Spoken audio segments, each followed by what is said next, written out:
product subscription. So it's more difficult. The expectation is higher because customer can leave. But for companies, the subscription basis is better than a one-off payment that the likes of Microsoft or other historic products would have offered. So I can definitely see that. It's almost like the people are now funding the companies indirectly, where they always have, because you always have a vote with your dollar. But now they're saying, instead of trying to get you in as one-time customer, let's just take a couple of dollars from you every single day, and really becoming, it's almost like the customers are the new investors and the products are still what they were. It's the products, it's the ideas, it's the magic sauce, it's what's actually happening. Well, it's very timely that we're here today, gentlemen, and I'm excited to sit across from you here, even though we're across the world from each other. And for those of you listening and joining, you're getting the beginning of a conversation that's going to last here for the next 45 minutes or so about scaling product. We're talking about how product isn't necessarily just the coffee mug that you buy or the pen.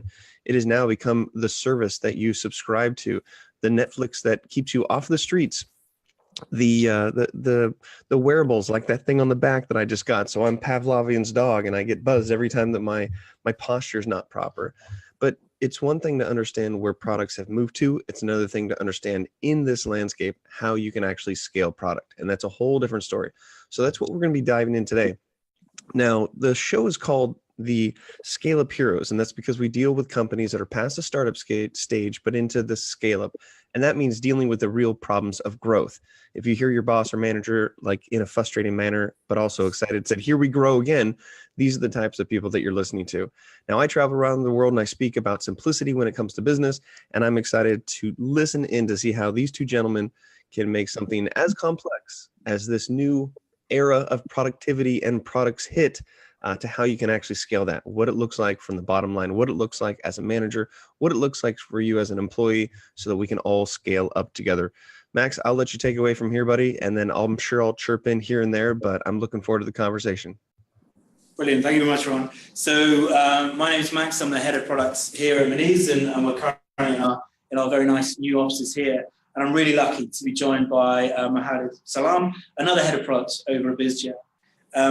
And we go back, we've had discussions before, and what's important, for me at the moment when we're scaling, we're trying to double our team sizes, double the number of teams we're having, is finding the right leaders to put in place, and what does good leadership mean in products. And I'm very lucky to sort of start sharing this sort of conversation with you, really sort of exploring your thoughts and exploring what my thoughts are. And so what I'd like to do is start off with one of my favorite questions that I interview when we're interviewing product leaders to work here is what does leadership mean to you in a product sense?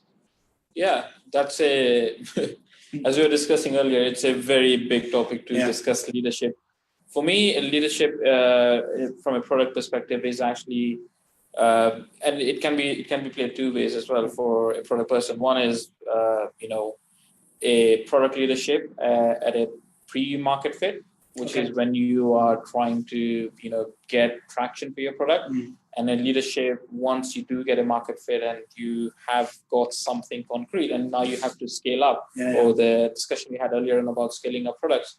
So the skills you require from leadership in both are slightly different. The second one, the latter about, scaling up it requires a leadership of scaling up, but then it's slightly more, administrative as well, of organizing things and organizing, teams.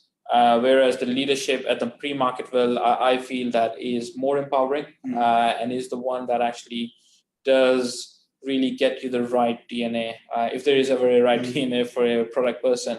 For me, a leadership is about someone being able to deal with ambiguity, use customer feedback, and manage stakeholders. And even if you're a founder trying to build up a product, your stakeholders are probably your investors or your family at home. That's still a skill to have. But I think for me, like, a leadership is about creating value where you can take all the parties along, but then deliver value to the end customer who are at the end going to pay you for that product. I think that's fascinating. I think one of the problems that I certainly have had with leadership is there's so many different definitions and frameworks that it's really hard to articulate leadership apart from sort of in a really narrow sense what you were after at one point in time, and your discussion about sort of distinctly separating product market fit or exploring problem solving or problem finding from the issue where I'm currently facing, which is sort of how do we scale? We found it. How do we sort of scale it and grow that? I think that is a really interesting framework to explore.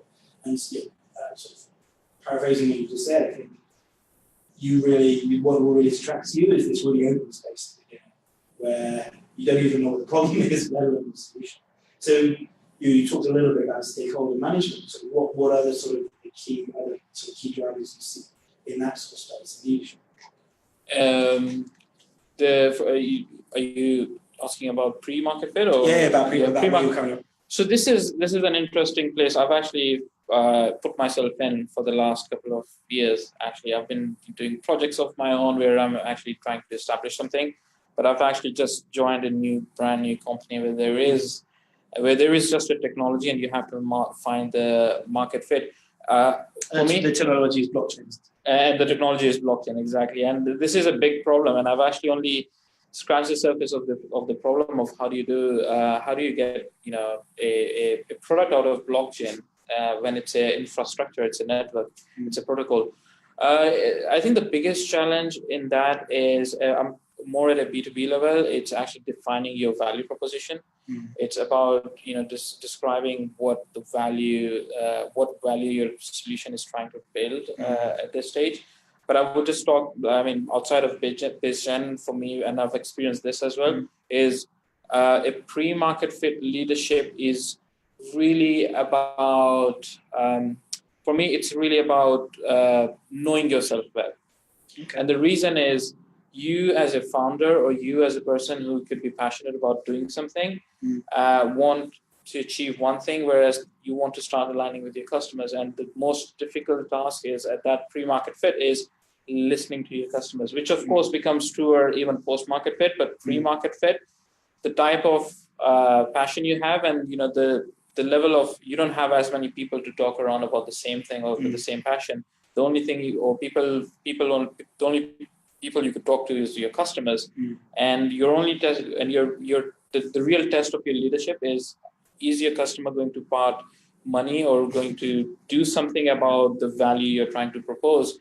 And to be able to do that is a difficult challenge. And the leadership at that level is really understanding yourself. And when I say that, I mean being able to abstract your passion away from what the customer really wants and understanding their pain points. That is, I would say, even though it's important for product managers or product people post-fit, pre-market fit, I would say that is the most important thing. And that's what I see even the investor community is getting very, very good at, like really seeing how much you understand your customers. But I would say that is a difficult thing, but that's the most important leadership skill you need. No, I think that's super interesting. And I think I completely agree with you in terms of leadership is, especially in that early stage, the solution space is so wide, and you have your own instinct, your own gut intuition, and sort of trying to use that to take people with you, your enthusiasm and knowledge, but not letting it overbear, actually what the feedback you're getting from the customers, and getting them to a point where they'll pay. Lots of people can sell something for free. Very few people can sell something for money. And it's finding, it's Exactly. And when you see, like, the name describes itself, right, which is market fit, which is about trying to understand the market. And a lot of the product leaders, or I would say the founders are really usually the product leaders in that case. They find a lot of the time they find the reason why they started doing something is not exactly what the market wants. There's a small, I would say, a subset of this which actually does happen where the founder or the product person has actually experienced the problem themselves. And that's a very narrow use case, and they've understood it so well. And it's not something like, being able to hold the brush every morning. It's more about, something more, understanding from all different angles. For example, if we are using Jira on your laptop over there, if we have experience, if we, as a product person has experienced Jira for 3 to 5 years at many different angles, there's that small use case or scenario where I can actually really come up with the right solution. It really happens, but it happens well. I think it happens more in the Silicon Valley than in I think just speaking from experience here, Norris, our CEO, the whole company was built around him being so angry about how difficult it was as an Estonian, a well-off Estonian who built businesses, to come over the UK and set up a bank account in 2005. He was just so infuriated by it that he built the first ever mobile banking app in the UK, specifically around solving. I think Ryan had some... Yeah, I've got a question. So I love the conversation. I love this concept of the pre-market fit, and I like where we're going with this. One of the things you're talking about is defining the value proposition. And then, Max, what you just said is, your whole company was based on the opposite of the problem. So when I speak with leaders, one of the most exciting exercises for me and most stressful for them is to get them to explain the actual problem that they're solving without telling me what they do. And so I'm curious, just for discussion, what do you think, if you had to choose, what is more important, your ability to sell the value proposition or your ability to sell the problem without sharing what you do? Because from a communication standpoint, I argue that nobody cares what you do. They don't care about your product. They care about the problem that's being solved. And in a marketplace that's so flooded with so many different products, like that back thing, there's like 10 of them that are all competing for it. But for me, I resonate with somebody who's able to describe the problem, because then I can independently decide if I have that problem, and then it doesn't really matter what the solution is if I identify it's a problem. So I'm just curious, what's more valuable, the value prop or just the straight problem? If you had to have a thought experiment, it's like, because literally, Max, you're talking about how this guy was so furious and frustrated. Like, that's the problem. That's like, I was even sold by just you saying that. Versus if you would have just told me how amazing and easy and value your product has. So I like that as a discussion. I'm just curious to see what you guys think. And I think, for example, I think I would love to hear your thoughts, because I think the blockchain movement is a little bit related. It was a solution with no problem. And I think a lot of obviously look at where lasers are now. They're ubiquitous. We probably have 10 on each of us. And I'd love to, I'd love to exactly see that. Because I've definitely got some views on this, Ryan, but I'd love to. That's a very good question, and I think that's here's the thing, right? And this is the value. I would say, if I had to pick to answer your question, Ryan, I would say problem solved is what you want to go for, because value proposition assumes that you have solved the problem for one customer. Now you're trying to, sell that to many other customers, and that's where you actually make them aware. I think here's the difficulty, right? I'm going more particular into the blockchain world. The difficulty is that the customer doesn't know he has a problem, and maybe there is no problem to solve, and that's an exploratory exercise. So, and it's exactly to that reason where I can come up with one version of a solved problem, but given that blockchain is just a protocol for multiple parties to agree on something, and this is in simple words, and that's what even cryptocurrencies do. If that is the thing that it does, rather than putting my filter onto it and say this is the type of problem I want to solve, what we are trying to do in ByzGen, or what my team is trying to do, is really try to say this is the value proposition of what the technology can do. And then it's almost like, and that becomes your landing page in a pure product world.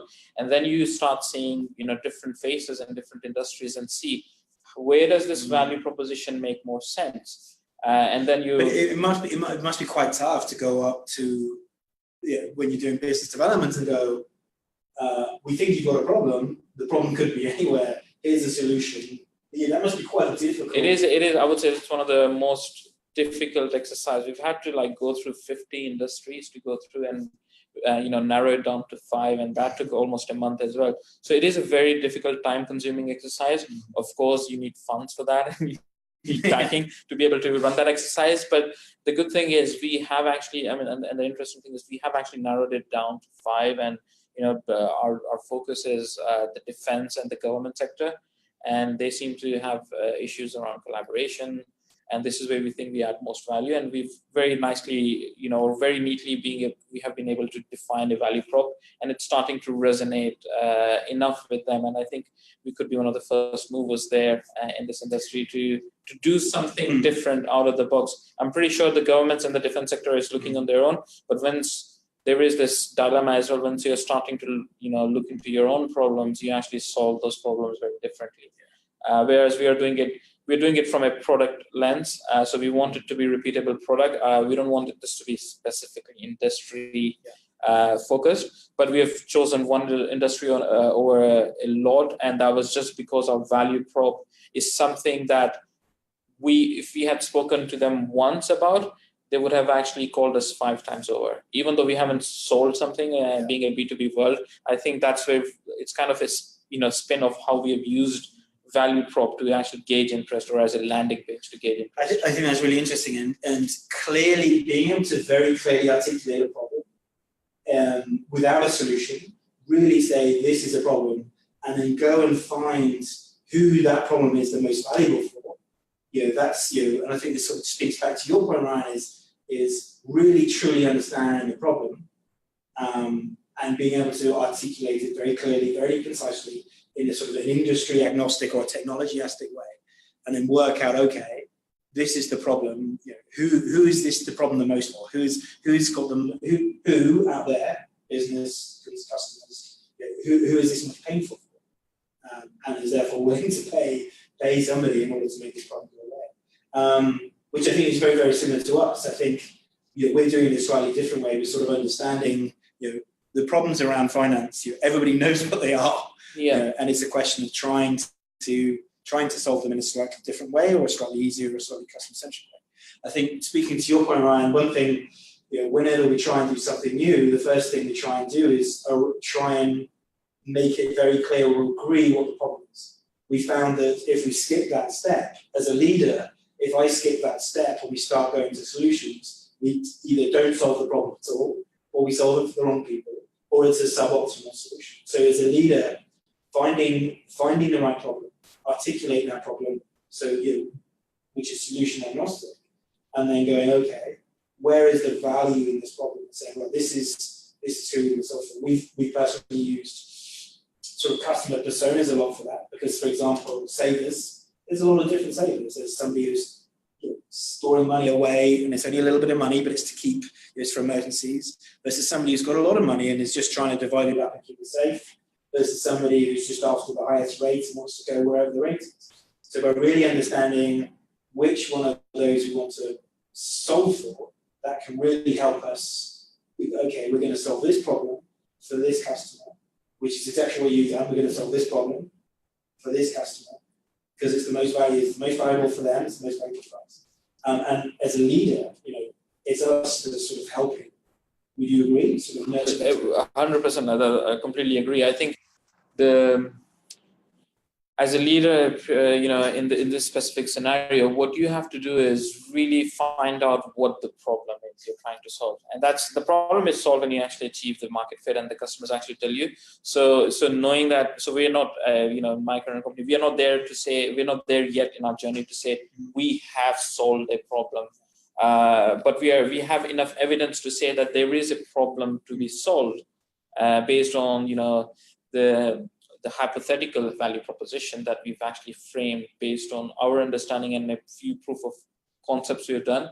But I completely agree. I think that you framed it pretty well. It's all about actually narrowing it down to one problem solved, but solving it better than anyone else. And and I think the user persona is a really good example of how you can actually pinpoint who you are specifically solving for. And an interesting point on that is actually sometimes you solving a problem for, and I've observed it, not directly experienced it, sometimes solving a problem for one persona can actually create a newer problem for other personas as well. But I think that is completely the right way of, if there was ever a framework to put this in construction, that would be the best way to put it. And what I'd love to touch on is motivation, because for me, we know what works. We're a question of doing more of it, doing it in more places, and doing it faster. So for me, that's a relatively easy motivation set. Look, we're hugely successful. We want to do this hugely successful thing faster, better, and in more places. Whereas for you, you've not really had that. So I'm really interested into sort of how do you guide a team through sort of exploration and then failure, and exploration and then failure, and then exploration just really good. That must be quite tough. Yes, I haven't experienced it in the current blockchain problem, but I think that is one of the biggest reasons why you have demotivated teams, because a lot of the times teams actually want you to take, when you start a company or you have a product, you're taking a stance against something like, I want to solve this problem or I want to do something about it.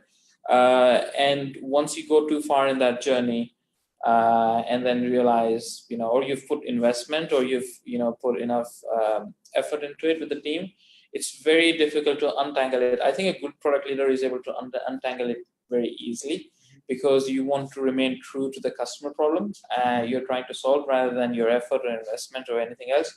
But I think it's a people problem, the one you've just described, and it's a people problem where you actually, made your assumptions or made your, the thing you were aiming for very clear to everyone. And it's a communication thing. If all the team members are aware that this is an exploratory, we are explorers trying to navigate the right way to find the problem, I think it's easier. But I haven't had that in my current company, but I've had that in my, previous roles where, it wasn't communicated that way. And, you do see people demotivated. There's not much you can do about it. If people, really don't believe in the newer way of solving that problem. And it can go at a developer level where, undoing a code or, just, throwing a code away can be very difficult. And that becomes a completely different ballgame. But I think sign of good product leadership is actually remaining true to the problem than your personal emotional investment as well.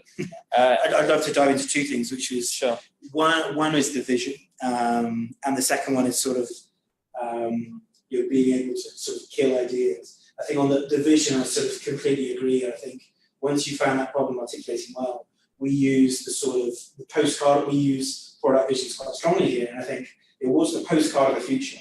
Like if you're going to write yourself a postcard from 6 months, 12 months into the future, what would be on that postcard in terms of what is the product of the team, what's the solution, or the Amazon approach, what would be the news article that has come out, and how has the world changed? And I think getting that right is very, very powerful. And also the second part, balancing, making it explicit, that you're in that you're in an exploration phase. So for us, we do sort of two things: we build to test or test to build.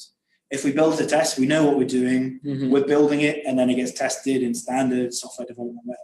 But then if we're doing the other way, we know what we're doing, we've done it before, and it's relatively straightforward. The other way, if we're testing to build, it's okay, how do we launch this in a very low risk, low cost way? What's the cheapest way we can launch this to test it, to see if the technology works, or to see if the customer interest is there. And then, and only then, we sort of go back and build it properly. And until then, we've had a huge amount of problem with that, with engineers going, I spent a year and a half on this, and you're just tearing it up now. And without that being made explicit. So I loved how you sort of bring that out, sort of make it really explicit. Are you in the exploratory phase or in the delivery phase? So it's probably easier for me in my current company. We're a staff of 10-15 people, so it's very easier to make it explicit. But just wanted to ask you a question on that as well. Have you used I don't remember it's not a framework, it's something that's used in goal setting, Horizon 3 and Horizon 1 goals? No. So here's an interesting, I've actually used it once and it was really useful. So what happens, I'm talking about a scaled up environment, and you've got a, product build is also scaled up as well. And now you have this problem, and the way the beast presents itself is very different. And this beast is always in the dark. So you never have the time of actually, or you never have the luxury of knowing that we are in an exploratory stage or delivering or today's problem stage. So the one thing that I've used that really worked in this was actually knowing what you want to do today as your Horizon 1 things, and you can organize your backlog around that as well if you wanted to, but I've done it at a goal or objective level. So the team knows that we are working on Horizon 1, which is today's goals, and then you start working on Horizon 3 goals and not Horizon 2, and I'll come back to it in a minute. And you describe your Horizon 3 goals very separately, and this is your discovery and exploratory goals. And then what you try to do is, after you've defined them, and this should be with the team, then you start bridging that gap with Horizon 2 as you go along. Okay. And in that way, you can, number one, it's a really good framework to actually define what you want to do today against, and they have separate backlogs, what you want to do day after tomorrow. And then you're saying what we need to do tomorrow. And then you start building what you need to do tomorrow first to get to day 3. And that's helped really well. So I think this is what I've used in the past to manage team expectation. And when I say team expectation, I mean not just product people, but this is with the whole tech teams, including developers. But I do agree with you what you just pointed out. Like, it's a very difficult problem to solve, and one thing, there's always emergencies. There's always emergencies. There's always, right, we've got to fit this in, and it's I think, as you quite rightly said, lifting our horizons and sort of looking into the future. I love how you described it. It's just, you're at A, you're fixing A, D or E is off in the future. Be really clear about what that is, and then only then work out what sort of B and C are. One thing I do want to mention, Max, here. This is really interesting, getting interesting for me now. So here's the thing, right? So your first question was about the product leadership. I think in a scaled environment, and even in a pre-market fit as well, one of the product leadership qualities is about protection, and this is protecting from distractions. Yeah. And sometimes you have product leaders who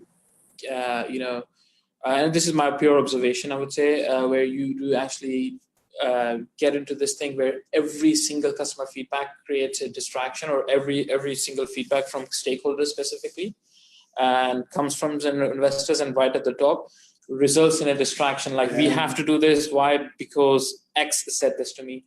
And I think one of the qualities of a product leader at that time is actually protecting the team from this type of distraction, and then aligning these, and they may still need to be done, but then planning it well or saying no.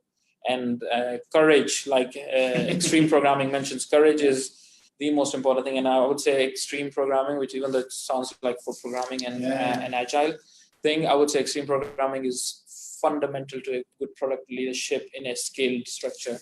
And the courage bit that it talks about is important, like, saying no externally and saying not possible or not now, whatever way is.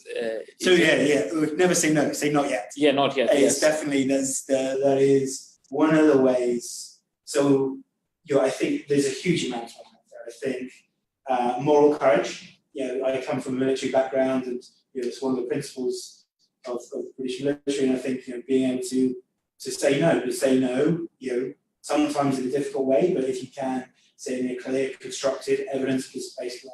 What I found is, in products and product leaders, everybody wants you to do something.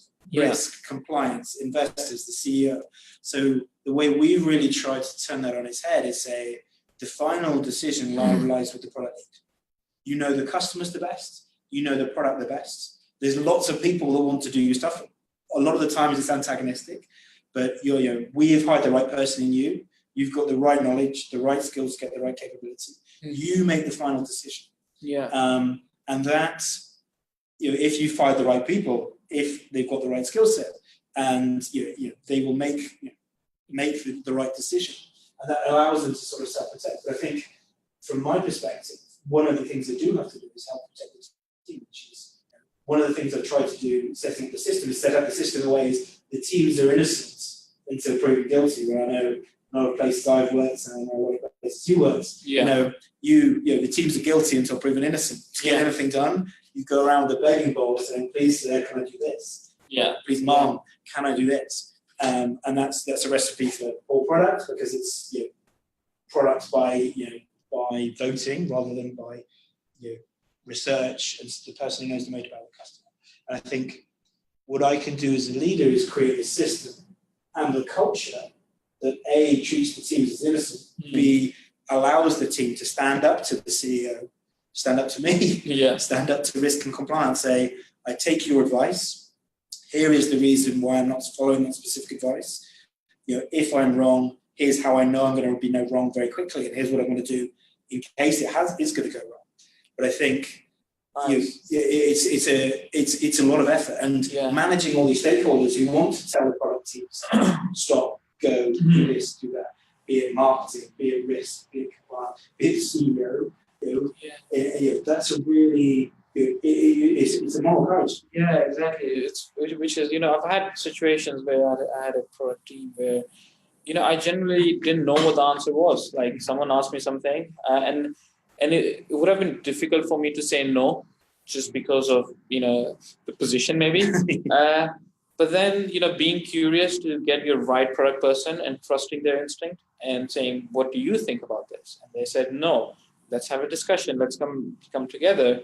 And and that's for me. Then that my role becomes is back where the instincts are, and a lot of the time there could be a lot of right and wrong. Of course, if my gut feel goes the other way, I'm going to have a different discussion. But if I trust my product people, like you said, you need to empower them with something. And if their empowerment is about decision making about the product, then they need to lead on that. And that's the whole point there. And then the role of the product, leadership in this is, I describe it something like, it's a steam train where the product leader is the one who's actually putting the code just to make sure you get from destination A and B. He doesn't really care about a lot of the things. He's delegated how many carriages are there. He's delegated a lot of the tasks. Someone's monitoring speed, or someone's actually deciding a destination. My role is actually to just keep it going, keep the fuel going. Of course, you need to know a lot more than that in real world. But that is, if I had to describe that would be it. And sometimes, and there's a tricky scenario, and this happens usually right at deviation of about 10-15% of pre and post market fit, where that you have a product leader, but you still have the CEO is running that steam engine. And that's a very difficult problem to solve. And I don't know if there's any other way of solving unless the CEO or the management team. But that doesn't go away. The CEO, especially here, built the company from scratch around a problem that he really cared about. So, and he's got an amazing amount of financial knowledge. So for me to even ask him to get out of product, A would be a non-starter, B would just be stupid for me to do with somebody with that experience. Or with the passion as well. That's very true. Exactly. It only works where you have like CEOs who were not part of the founding team. In that framework, it works pretty well, where you have the product person actually really, leading the vision to its very core. And it's in that case, your product actually does become a company, if it is a product company. But and I'm sure speaking from your experience and from my experience, especially if you're approaching it in ways that sort of we do, where the teams have got a lot of empowerment, and a lot of people and a lot of businesses sort of miss out the power from empowerment. You're empowered until we disagree with you. Yes, and that's definitely not what we do here, and definitely trying to avoid. But that's quite a lot of responsibility to hold to one person. So it'd be interesting to see from you is, how do you find the right person? And then do you put any safety rails up? Because if somebody has a lot of power, can say no to anybody, including risk, and can say no to the CEO. How do you protect, in the very, very, extreme cases, how do you protect the customer in the business if you've devolved that much power down to the teams? Yeah.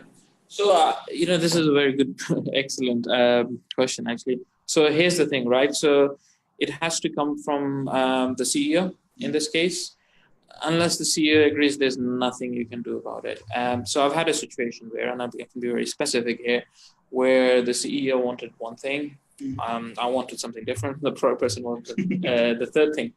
The way we had to solve that, or I had to solve this problem somehow, was actually going up to the CEO and speaking to him and saying, this is where it's actually going to start affecting the product, and we need to take the customer into account in this case, or really the person as well. Sometimes the product person that you've hired is actually also your customer, and he's my customer in some cases. I want to, from a people perspective, I just want to make sure that this person actually has the autonomy to make the decision and be able to fail. Of course, if the risk is too high, then it becomes slightly different case. But I've had scenarios where you have to have that conversation with the CEO to say, these are the right things that are easier for me to deal with. And then I think the most important thing in that conversation my CEO really liked was the empathy with his point of view, and the empathy that I understood where he was coming from.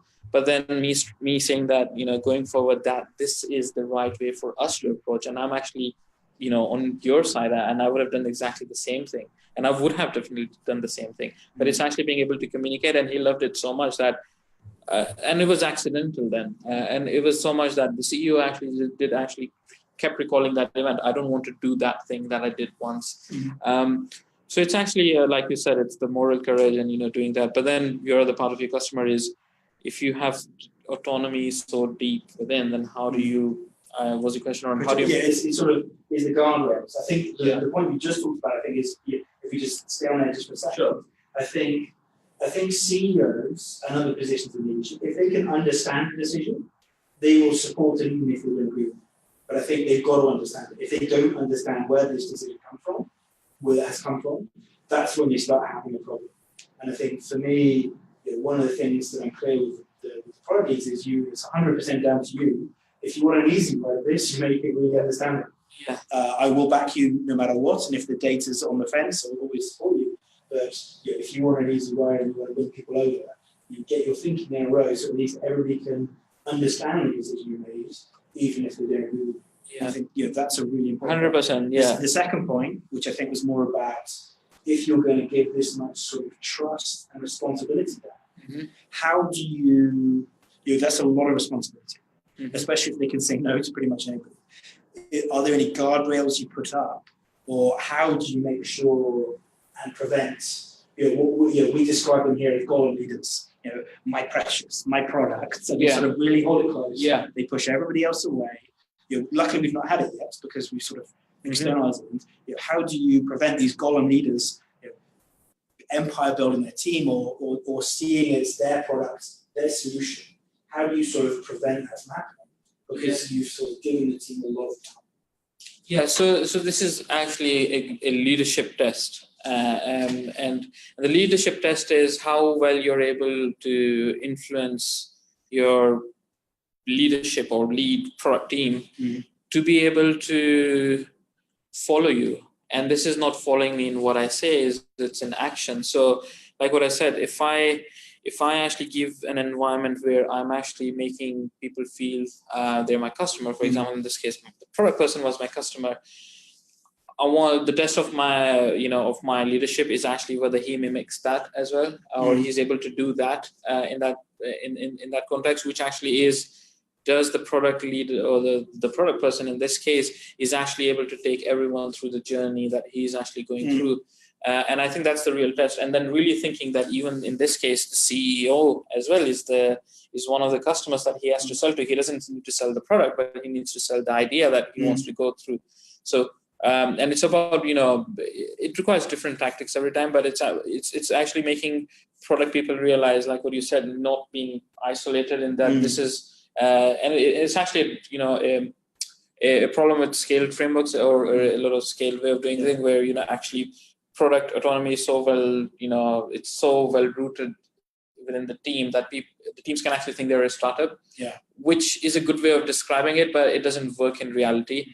So you need to almost make sure that, they work in the context of a bigger picture, and that bigger picture exists, and taking them through the journey and thinking that different people have different, expectations, or, they could be customers for something else. And the product person himself is a product that is, is himself a product. Whereas, I think that it's a thing about matureness as well. It's a thing about selecting the right product. Hiring, I would say is very key. I've had situations where you've described an example where, we did have some bad, thing, and it wasn't, they were my colleagues, some of them, but it went into a place where, people did guard what they did. Yeah, exactly. And I think when it comes back to role modeling, one of the biggest tools any leader has in the box is, walk the walk. Do and live as the leader you want to live. And especially with culture, is the behavior you're going to get is the behavior you're willing to tolerate.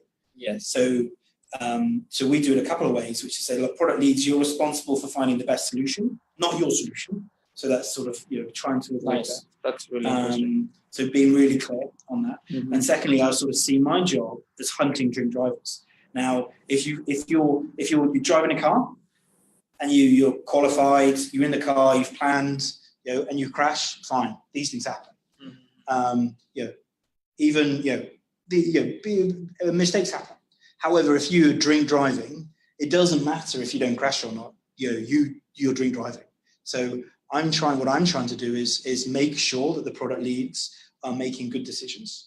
And if spotting these drink drivers, I'm not countermanding them or diving into the product and telling them what to do at a product level. I'm saying, right, are you the right person to lead this product? And if you're a drink driver, if you're not prepared, not doing the work, getting all the information yourself, not involving stakeholders, or not doing the right level of analysis, even if it turns out well, you've still made that decision with malicious intent. So these are the people. Luckily, we've not been in that experience yet. Nice. But I'm really trying to make sure that the decisions I'm seeing, I understand, and I'm trying to check for these drink drivers, because I need to have this sort of last safe red button which could protect customers and protect the business, on behalf of the customers and behalf of the investors. And if I do see drink driver going to right, I'm not going to tell you that specific thing was wrong, but your decision making on a number of occasions has been wrong. We either need to fix that, or we need to find something else. And that sort of final red button, I think, does make it clear to the product leads that they can build whatever they want in whatever order they want, but they need to do it well. They need to do it to a high level of skill and quality, find the right problems. Because if they're drink driving, I'm going to catch them and either try and help them to get better or remove them. So that's the sort of the barriers or control measures to put in place. But that's quite tough. It's interesting. I've actually done it slightly differently, where I've had some of these scenarios in the past, and the best way I've done it is actually through training. Those are the things where I had highest impact, because like if you had a drink driver where they're like completely off the road all the time, then of course that red button exists. But a lot of the time you actually find people in these gray areas. Yeah. And the best thing to do over there is actually, and this is what really fascinated me, is like I asked some of these guys, what's the dream job you want to get to? You want to have? I want to get to Google or Amazon or like some of these major companies as a product person, right? So what does it need to do? Like, have you got the interviews? Let's get you in the interview book for that, and let me prepare you to get into Amazon. And okay, so where does that lead to? They buy a book, and some of the answers, like they probably argue with you about either in the interview book or some whatever. This is just an example I'm giving you. The same thing is repeated. A lot of these patterns are already exist. They just need to learn their way, and sometimes showing them that where you want to head, the same thing is required. So you might want to do that anyway. And I've actually I've done it once or twice, and it worked really well. Like showing, just get going for what they really want at the eventually, not just in the company or maybe something, and then really drawing a line between that. To get that, you really need to do this particular thing. You can't really duck it, or you can't like some people say, I can't do stakeholder management, and it's tough, and you can't duck it. You need to learn the skill. You learn it the hard way. I'm here to make you learn, and it's a skill to be learned. But let's do it now. Let's not say that I don't like it, and we need to change the whole ecosystem. So I think going back to another framework, which is sort of the days of leadership, your sort of team, task, and individual. I think you're trying to help the team. You're trying to help the team achieve the task, and sometimes there's a conflict there. And you're also trying to help individuals be successful as well. And I love where we finished, because it's not only about building stuff that's delightful, adds revenue inside the copy. That's the outcome. That's what customers really care about. It's also about team, improving the team, building the team, but also helping the individuals. Nobody's going to stay at any company if there's nowhere for them to grow and improve. experience new opportunities and experience personal growth. And I think for me, and I'm sure you as well, this is just sort of reinforced, is your leadership is about the individual as much as the team, as much as the vision. Yes. Sort of really, trying to help people. As you said, here's where you are as an individual. Here's where you'd like to get to, wherever it is. Yeah. And the good leaders I found don't care what it is. It could be Google, it could be in your company, but I'll help you get there, as you said. But here's we're at A. You want to get to D in 2 years, 5 years. You need to do B and C. Let me help you with B and C. And then trying to tie that in at the individual level with all your individuals, then at the team level, trying to get the team, and then at the company level, which is sort of where we operate, trying to sort of manage all of those interests, day-to-day prioritization. But I love where we finished. I think our time is up, but I love where we finished. I would love to have gone into the detail on helping individuals. I think we talked a lot about vision. We talked a lot about decision making and empowerment. And I love the fact we got to talk about individuals and I'd love to have gone into that a bit more, but I think we lost the time. That was amazing. I learned a huge amount of that. I think it's fantastic to sort of share your thinking and hear different ways, or even different ways of saying the same thing. Yeah. So I think it's sort of where we agreed. So I'd like to hand over to Ryan. Yeah, thank you. I mean, do you guys have the next 7 or 8 hours free? Because we can just keep talking. Like I have a feeling we could keep going. The problem is not that we have things to talk about this as a topic. Now, I had a fun time listening, but also trying to find the thread that was throughout the entire conversation. And so the thread that I've pulled, I'm going to bring you through that process. So for people who maybe joined us halfway, this might motivate you to look back and listen from the beginning. But we're talking really about how can you empower your product leads at the end of the day? Because your product leads are the ones that are putting the coal into the train, however big you build that train. But that means that you have to have the right person. And it's not just the right person in that position. It's the right person for the person who's above that position. And that's because leaders have to lead. I think you guys really rattled the cages that a leader is a passive role. It's very active. But my favorite turning point in the conversation was where we were put into this chance of we can only describe the value prop or the problem. And that was a really interesting discussion there. And I think that when you look at things, the collective answer seems to be that a problem-based motivation system can work, not only from the origins of the company, but for the specific job duties. And I want to make a potential change for all of you who are CEOs. I want you to replace the E with a P so that you are now CPOs, and that is the Chief Problem Officer. And what that's going to do is allow you, because we talked about empowerment today, but I want to make up a new word called improblement. Okay. Empowering your employees, your lead, your products, your managers, people in your company, empowering them with improblement, giving them the tools to communicate the problem, understanding what they do to solve a part of that problem, and then empowering by giving them the ability, the autonomy, the space, the funds, the resources to solve that problem. So I love that empowerment versus improblement. And sort of all this ties in together because scaling your product means that you're scaling the ability to solve the right problem at the right time with the right person for the right people, and having the ability to adjust and change and adapt as that goes by listening at the same time. So I just sound like I sound a little bit metaphysical here, but I really think that scaling product comes to solving problems with the right people and the right way, and then being able to reevaluate it. I love the horizon thing. Come up with your horizon 1 goal, then come up with your horizon 3 goal, and then come up with horizon 2 in the middle. So I love the reverse engineering way that as engineers, you guys are talking about product development. So there you go. We have had a great discussion that literally it's gonna plague me for the rest of the day. I'm gonna be looking for problems and seeing how this fits in. But if you want to find more amazing conversations like this, check out ScaleUpAcademy.io. We house them all there. Tune in every Monday. And at the end of the day, remember that if you want to scale, it's about solving bigger and better problems with the right people and empowering them through improblement.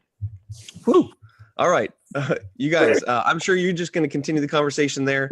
If you are watching this on Facebook, make comments, reach out to these people, connect, because it's all about connecting these dots. If you want to get to D, like Max said, and you're at A, well, right here, you're looking at B and C. So connect and reach out to these people. Make sure you get where you're going and Happy Martin Luther King Day for everybody out there. Take a moment to think of special people who've made massive impacts to try to solve real world problems, whether it's with tech or whether it's with their words, to make sure that the world is a better place. So with that being said, you guys enjoy London. Hopefully I'll see you there soon sometime. And everybody else, enjoy your day. Signing out. Say bye, guys. Bye.